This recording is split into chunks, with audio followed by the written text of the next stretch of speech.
Ambassador Nkosi, the Chief Operating Officer in the Department of International Relations and Cooperation, addressed a public seminar at the University of Pretoria under the theme Multilateralism and South Africa's Foreign Policy.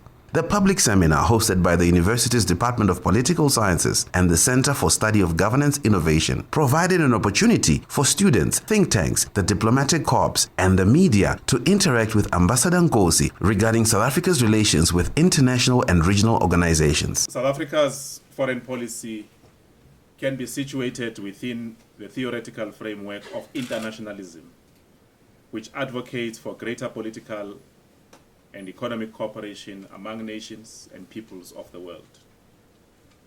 This strand of international relations theory enjoins the people of the world to unite across national, political, cultural, racial, and class boundaries to advance their common interests, and the governments of the world to cooperate because their mutual long-term interests are of greater importance than narrowly defined national interests. In the South African context, this theoretical perspective can be linked to the political declaration made at the Seminole Congress of the People in Kliptown in Soweto in 1955, which adopted the Freedom Charter.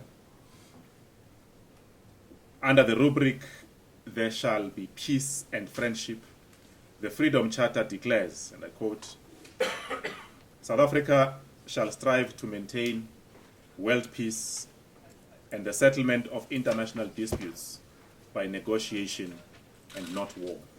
Close quote. We believe that the multilateral system should be an indivisible construct based on common and shared values. It should set norms and standards that should find universal application without exception. The normative framework flowing from the multilateral system should be at the service of humanity and not parochial interests of the high and mighty. The outcomes of multilateral discussions should be fair and balanced and benefit all. Our participation in the multilateral system has been driven by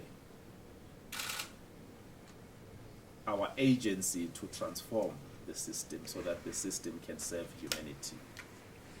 Hence, we consider ourselves as an agent for progressive change in the multilateral system.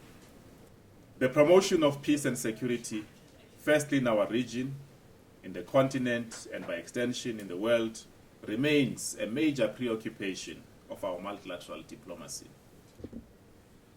Our approach to peace and security on the continent has been magnified in the UN Security Council, where we've championed the prioritization of African conflicts and at the same time advocated for closer collaboration between the UN Security Council and the AU Peace and Security Council. We've also focused on defending the integrity of the UN Charter and the rule of law as the foundation for multilateral cooperation.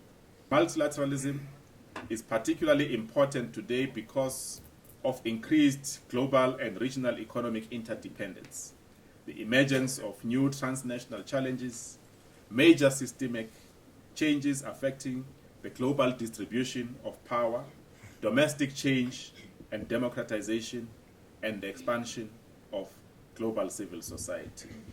As we enter a new, dangerous era, with geopolitics once more rearing its ugly head, we have a duty to restrain the powerful from engaging in acts that could trigger wider conflict and undermine global peace and security. The best safeguard for our security and prosperity is to consolidate rather than erode the rule of law and embed the principles of cooperation over conflict and collaboration over confrontation. The challenge, therefore, is to expedite efforts to transform global politics from a power-based hierarchical construct to a rules-based system of international society.